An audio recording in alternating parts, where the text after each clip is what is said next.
मंडी बस अड्डा था बूढ़ा अमरनाथ सड़क पर तारकोल बिछाने का काम शुरू। मंडी के अवाम ने किया खुशी का इजहार, इंतजामिया किया शुक्रिया अदा।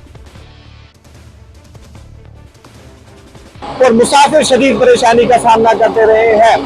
कैमरामैन मेरे साथ आगे आएंगे तो ये तहसील सदर बाजार मंडी में सब जिला अस्पताल मंडी के बाहर इस वक्त तारकोल का काम हो रहा है। बुड्ढा अमरनाथ मंदिर से 2 रोज जो है वो जल्द बिछाया जाना चाहिए।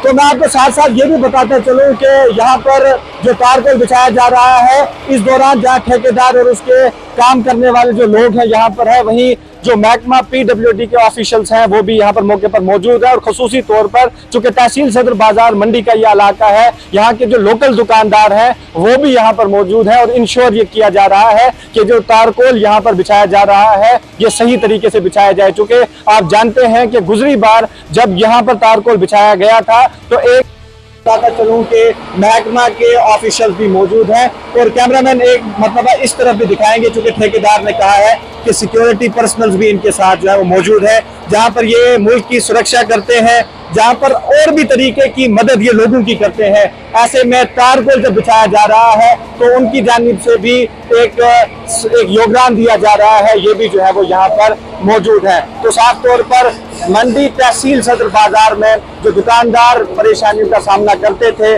धूल की वजह से जो दुकान का सारा सामान खराब हो जाता था, आम लोग जो यहाँ गुजरते हुए परेशानी का सामना करते थे और बहुत ज्यादा बुनियादी परेशानी से लोग जूझ रहे थे। और कभी कभी अफसोस होता था कि एक ऐसी जगह जो टाउन है, जो सदर बाजार है, जो सदर मुकाम है, यहाँ पर तारकोल नहीं बिछाया गया है। और जब बिछाया गया तो 1 रोज के अंदर उखड़ गया। इस बार उम्मीद ये करेंगे कि तारकोल नहीं उखड़ेगा।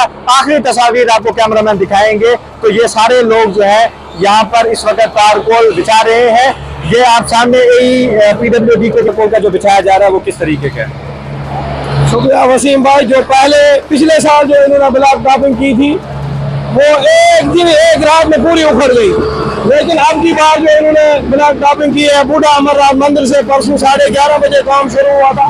मैं इस काम पे मुतमईन हूँ और मैं सरपंच होने के नाते डिप्टी कमिश्नर पुंछ का दिल की अमीर गहराई से शुक्रिया अदा करता हूँ और DC साहब को मुबारकबाद पेश करना चाहता हूँ कि जिन्होंने ये बेहतरीन काम बूढ़ा अमरनाथ से शुरू करवाया है। और आज मेन मार्केट में ब्लैक टॉपिंग हो रही है, रात के 2 बजे इस वक्त है। हम सब मंडी के लोग खुश हो रहे हैं कि ऐसी ब्लैक टॉपिंग आज तक कहीं नहीं हुई। राजा सुखदेव सिंह जिला अस्पताल पुंछ में मरीजों को तमाम तर सहूलियात फराहम की जा रही है।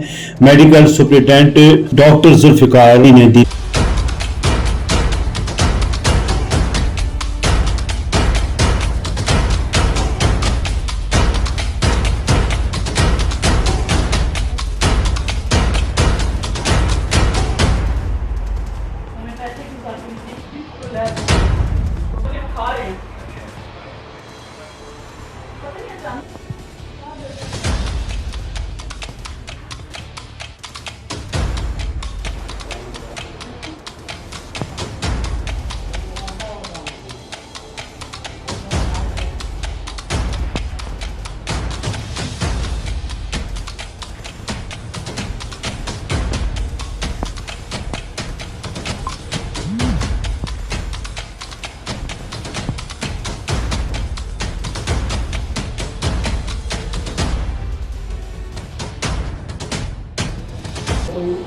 फ्रैक्चर हो गया है, उसके बाद उसकी बाजू जो है उसको एक्सरसाइज की जरूरत है, या बंदा फॉलन का अटैक हो गया, उसका जिसम का कोई हिस्सा नकारा होगा, उसको आप दोबारा एक्सरसाइज की जरूरत है, वो है। उसके बाद फ्रोजन शोल्डर है।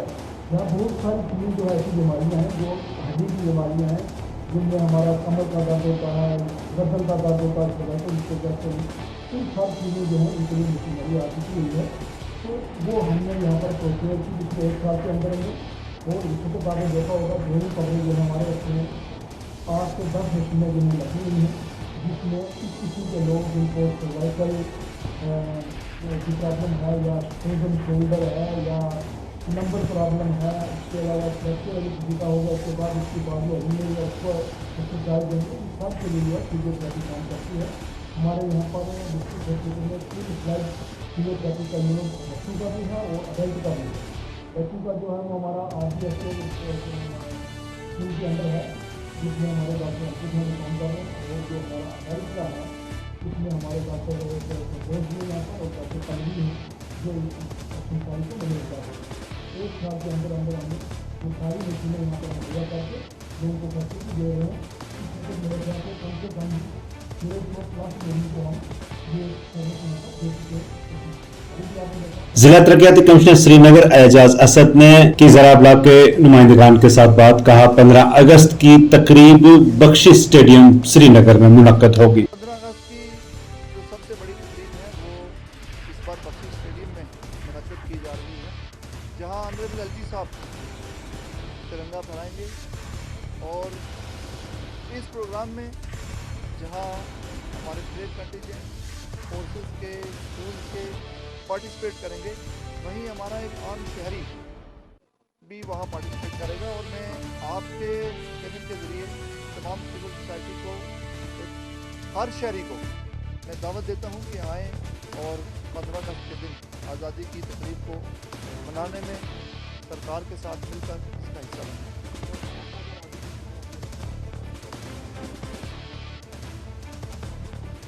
आप घंटाघर में जाके देख लीजिए, अभी आपको अंदाज़ा हो जाएगा हमारे यस या नो कहने से क्या फ़र्क पड़ेगा। आप जाके देख लीजिए कभी।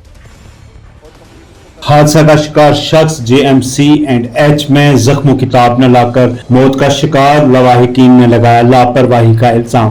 उनको ये नहीं पता ये बंदा कितनी उम्र का है, मैं इससे कैसे बात कर रही हूँ। ये सिलसिला क्या करेगा भगवान?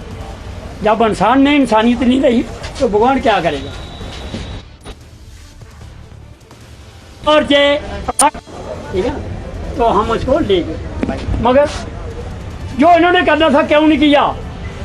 जब 1 बजे आया, 12 बजे एक्सीडेंट, आपको पता है, सब लोगों को पता है। जब लगती है तो इमीडिएटली खून छट हो जाता है सारा, अगर लगी छीट को। आज 5-1 कपड़े में पहले भी सुविडेंट से कर चुका हूँ। जब भी मैं कोई मरीज ले आता हूँ ऐसा ही होता है। पेशेंट की कंडीशन अब कैसी? अभी कैसे क्या है उसका? ये नीचे वाला शरीर चल रहा है थोड़ा, अभी बात वो दिहाड़ी है, 2 दिहाड़ी है। अभी मैं दुनिया में जाकर उधर ड्रामा नहीं बनाऊंगा कि लोग तमाश की तरह वो आ जाएंगे। जब तक श्वास है तो देखो ना, डॉक्टर क्या कहते हैं? डॉक्टर अभी क्या करेंगे? अभी क्या है, वो वेंटिलेटर रख दिया उन्होंने। अभी क्या लगता है लापरवाही रही है यहाँ पर? क्या लड़ाई है और क्या है?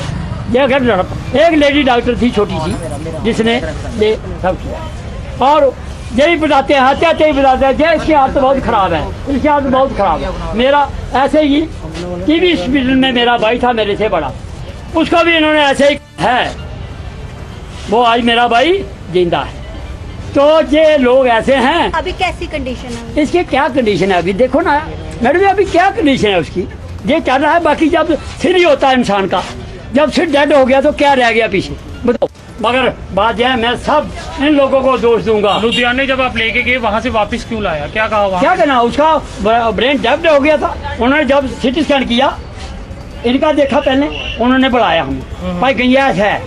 जब हम उधर पहुँचे तो उन्होंने सिटी स्कैन किया तो वो पूरा तोड़ते जब तक प्राण ना निकले, मगर उन्होंने इंसानी पट्टी जो भी था बनाया, और 1 घंटे में उन्होंने हमको डिस्चार्ज का बोल देने, यानी कि चांस नहीं है क्लॉट साफ होने की, क्योंकि बढ़ गया ना ज़्यादा से।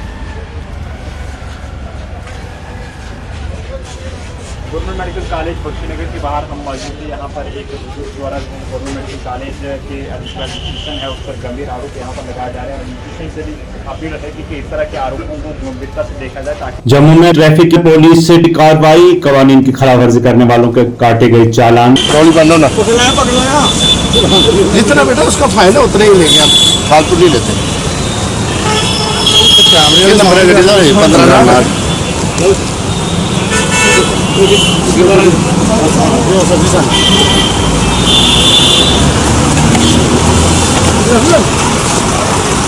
उस्ताद जी क्यों रोका गया आपको?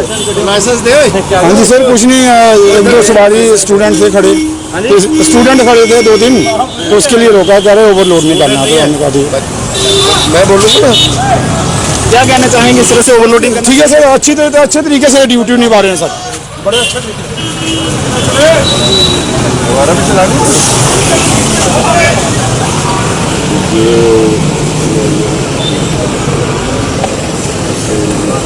पिताजी का क्या नाम? सुरेश कुमार। सुरेश कुमार।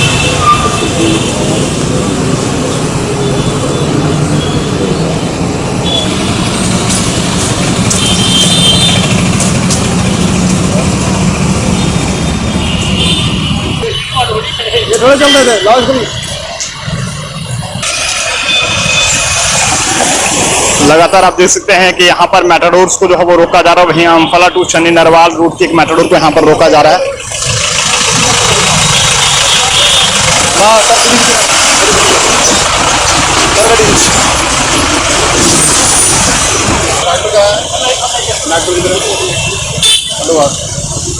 कागज और डॉक्यूमेंट भी ला दे, कनेक्टर दस दिए। क्यों रोका गया आपको? काकड़ी 2 सवारी ओवरलोडिंग। कितना चालान हुआ अभी? 500। 500। अभी क्या देना चाहेंगे बाकी अपने साथ? और ये क्या करो?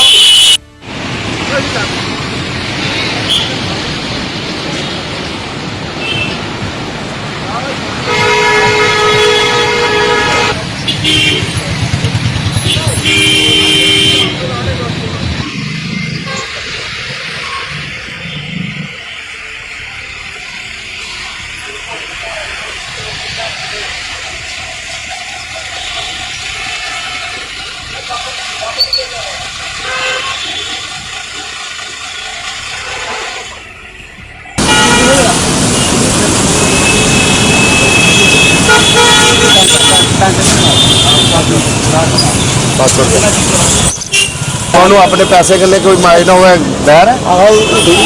नहीं पहनोगे तो चलान होगा भाई, कागज पूरे चेक करेंगे। जिला कांग्रेस कमेटी श्रीनगर का पार्टी हेडक्वार्टर श्रीनगर में एहतजाज, महंगाई और बेरोजगारी पर बनाया मरकज को तनकीद का निशाना।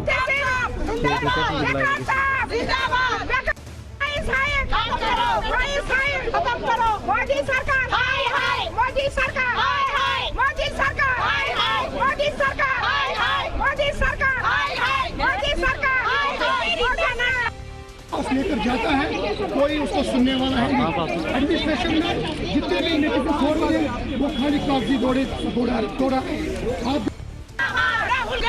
मीमा इकबाल है। आज ये प्रोटेस्ट हो रहा है। ये तो प्राइस हाइक के नाम से हम ये करते हैं कि आपको पता ही है, सब लोगों का पता है हिंदुस्तान में कितना प्राइस हुआ हाइक। और जो खासकर जम्मू कश्मीर में बच्चे बैठे हैं, पढ़े लिखे हैं, बेरोज़गार हैं, उनको रोज़गार नहीं मिलता है। मोदी सरकार ने बोला कि यहाँ दूध की नदियाँ हम देंगे, मगर हमने देखा ही नहीं कहीं दूध की नदियाँ बह रही हैं। और दूसरी बात यह है कि राशन कार्ड में ये आता है चावल, राशन कार्ड खाली पड़े हैं, चावल कुछ नहीं आता है, ना आटा आता है, ना खांड, वो बांट की बात ही नहीं। दूसरी बात यह है कि मोदी सरकार ने डेलीवेजों को रखा इसी तरह, जो डेलीवेज 9,000 रुपये लेते हैं, उनको बोला कि हम रेगुलराइज करेंगे, ये भी निकाला, रेगुलराइज शीट भी निकाला, नहीं इसी तरह रखा डिपार्टमेंट में। और बहुत सारे डिपार्टमेंट में खाली पड़े हैं असामियाँ, उनको पूर्ण नहीं करता है। देखिए मोदी सरकार कितना जालिम है, वो लौट मार और गुंडागर्दी यहाँ करते हैं तमाम हिंदुस्तान में। और हम इसलिए आज प्रोटेस्ट करते हैं। अगर मोदी सरकार बाज नहीं आया है तो हम सड़कों पर निकले हैं, धरना देंगे, भूख हड़ताल करेंगे, कांग्रेस पार्टी भूख हड़ताल पर बैठेंगे, फिर उसको करना। और मोदी सरकार से मैं ये कहती हूँ, मोदी सरकार बाज आइए, एम्प्लॉयमेंट उनको बहाल करिए, प्राइस हाई कम करिए, राशन कार्ड को राशन दीजिए। और अगर ऐसा नहीं होगा तो हम गुलाम नबी आजाद अचानक 370 पर पलट गए, कहा महाराजा हरि सिंह ने सोच समझकर ये कानून बनाया था कि यहाँ की जमीन कोई खरीद नहीं सकता, यहाँ कोई बाहर का नौकरी हासिल नहीं कर सकता। मैं ये कानून लाया कि यहाँ बाहर वाला जमीन नहीं खरीद सकता, यहाँ बाहर वाला नौकरी नहीं कर सकता। क्यों उन्होंने लाया? कि ये स्टेट पसमानदा है, यहां बाहर वाले जमीन खरीदेंगे, सब अमीर जमीन खरीदेंगे, हम सब भिखारी बन जाए, सब नौकरियां बाहर से आएंगी,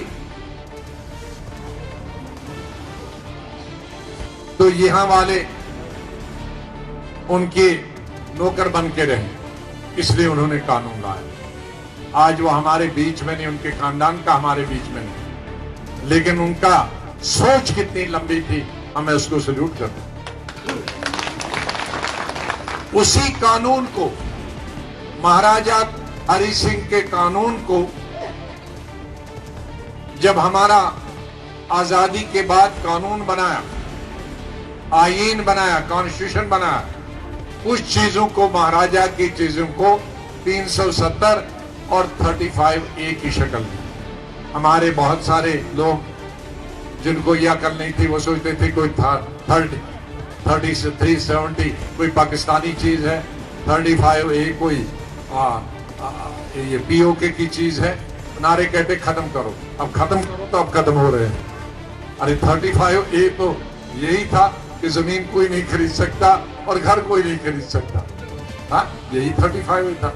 ये मुसलमान के लिए लागू नहीं था, ये हिंदू के लिए लागू था, ये सिख के लिए लागू था, ये चिनाब वैली के लिए, जम्मू के लिए, कश्मीर के लिए, अब वो लागू। दिल्ली सर्विस बिल पास होने पर सीएम अरविंद केजरीवाल भड़क उठे, कहा इस फैसले के जरिए दिल्ली की आवाम को गुलाम बना दिया गया। बनाने वाला बिल पास कर दिया गया। आजादी के 75 साल के बाद प्रधानमंत्री मोदी जी ने दिल्ली के लोगों की आजादी छीन ली, तो सुप्रीम कोर्ट के आदेश को पलट दिया और उसके खिलाफ एक अध्यादेश लेके आया। आप सब लोगों को मेरा नमस्कार। आज का दिन भारत के इतिहास में एक तरह से भारतीय जनतंत्र के लिए काला दिन साबित हुआ। आज संसद के अंदर दिल्ली के लोगों को गुलाम बनाने वाला बिल पास कर दिया गया। ये बिल दिल्ली के लोगों को बेबस बना देता है, असहाय बनाता है, लाचार बनाता है, गुलाम बनाता है। जब हम आज़ाद नहीं हुए थे 1935 में, अंग्रेज़ों ने एक कानून बनाया था। उस कानून का नाम था गवर्नमेंट ऑफ इंडिया एक्ट। उस कानून में अंग्रेज़ों ने ये लिखा था कि भारत में चुनाव तो होंगे, लेकिन जो सरकार चुनी जाएगी उसको कोई काम करने की पावर नहीं होगी, काम करने की शक्तियां नहीं होंगी। जब हमारा देश आज़ाद हुआ तो हमने संविधान बनाया और संविधान में हमने लिखा कि चुनाव होंगे, लोग अपनी सरकार चुनेंगे और जो सरकार चुनेंगे उस सरकार को लोगों के लिए काम करने की सारी शक्तियां होंगी। आज आज़ादी के 75 साल के बाद प्रधानमंत्री मोदी जी ने दिल्ली के लोगों की आज़ादी छीन ली। उन्होंने 1935 वाला अंग्रेज़ों का कानून बनाया है कि दिल्ली के लोग, चुनाव तो होंगे दिल्ली में, दिल्ली के लोग अपनी सरकार तो चुनेंगे, लेकिन उस सरकार को काम करने की कोई भी शक्ति नहीं होगी। ये कानून आज हमारे देश की संसद ने पास किया है। दिल्ली के लोगों की वोट की अब कोई कीमत नहीं बची है। सरकार बनाई, उस सरकार की कोई शक्ति नहीं है। सुप्रीम कोर्ट ने एक आदेश दिया था, 11 मई को सुप्रीम कोर्ट ने आदेश दिया था। सुप्रीम कोर्ट ने क्या कहा? सुप्रीम कोर्ट ने कहा भारत एक जनतंत्र है, इस जनतंत्र में हम अपनी सरकार